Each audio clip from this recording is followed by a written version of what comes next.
It's my feel-good breakfast show.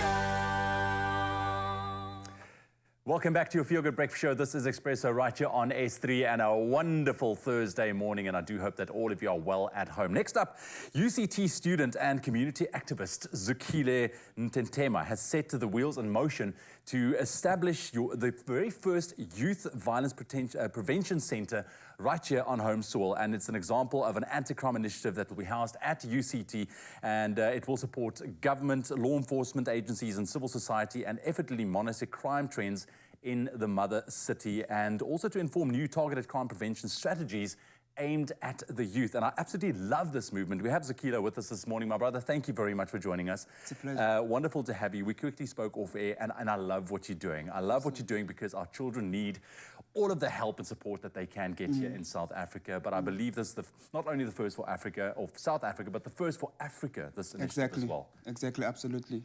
No, well done. Okay, let's talk about where this stemmed from. How did you go about, and where did the need originate for you personally to start this project, and why do you feel so strongly about it? So firstly, I want to say thank you for this opportunity, and also thank you to the University of Cape Town for giving young people the chance to take this initiative forward. So this initially began when I was at primary school, and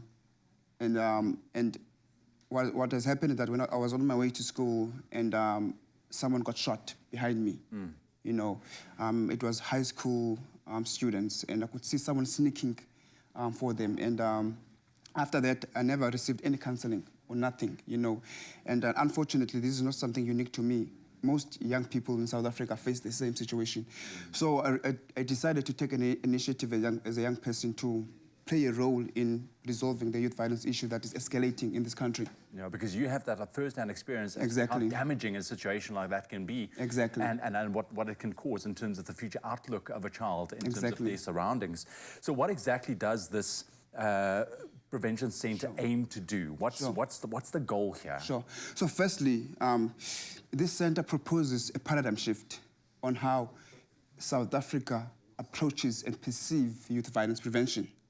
So initially, folks would see the need and do programs because of emotions. But now this initiative plans to focus on data-driven initiatives. You know, we are actually bridging the gap between the academic, the UCT, and grassroots organization. I think this bridge will enable us as a society to come up with evidence-based interventions. So I'm going to give you a practical example. Yeah.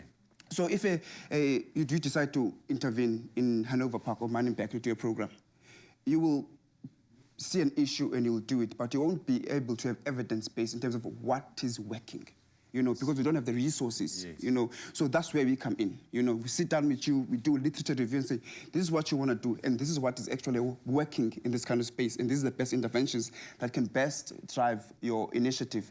So we are moving from a space of working in terms of emotion, but in data-driven initiatives. Yeah. I love the fact that you're coming from a different angle to try and help the youth with regards to crime, because we do know that, like you rightly said, so many kids are faced with this detrimental issue in South Africa, and organizations like you, I think it can just, you know, open up, I think, a door from the other side. I want to ask you, because one of the key aspects of this prevention program is the ability to predict when and where new incidents are likely to occur.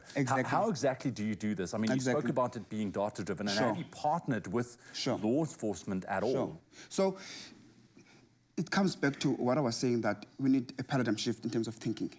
We need to be, especially as young people of this generation, we need to be so sophisticated in terms of thinking about solutions.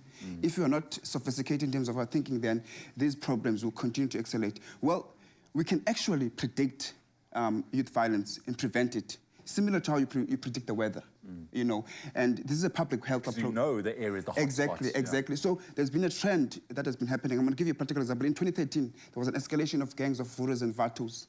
You know, then after a time that decreased, you know, then there was an upward trajectory of high school violence. Then that decreased. Then there was now currently an upward trajectory of mass shootings in Khayelitsha and so on and so forth. So, but before these particular issues are in the media and in the police, community grassroots organizations, they identify, look, hold on, guys, there's something that is happening here. You know, there's a potential of escalation. You know, what you want to do is work with these grassroots organizations, you know, and study the trends, historical trends of youth violence, so that we can be able to say there's a possible escalation here, guys. Don't go to ship-ins, don't go to taverns. There's a trend of mass shootings that is happening, so we can save lives before people get killed. So I've worked with the City of Cape Town, JP Smith, for a long time. You know, I've worked with the Western Cape government for a long time, so obviously we'll definitely collaborate with the government and other organizations, because ultimately what we want to do as the University of Cape Town is to have evidence-based interventions that are working, that are well documented, so that when people want to do intervention, they can come to us and we can give them direction and drive policy. Yeah, no, Zukile, I think there's space for some lots more discussions in the coming future with you. Thank you very much for the hard work that you're putting in. Thank you very much that you're putting our children in South Africa first, because you know what, we want our children to be children, and we want them to grow up in a safe environment. Exactly. And, you know, there's people like you out there. Thank you very much. And I know that if this is a success, we're going to see a huge kind of rollover effect in terms of crime prevention. So absolutely. Thank you very much. Thank you so much. I love it. Zukile here, looking after the children of South Africa. Thank you very much, my friend. Stick around with us on your Feel Good Breakfast Show.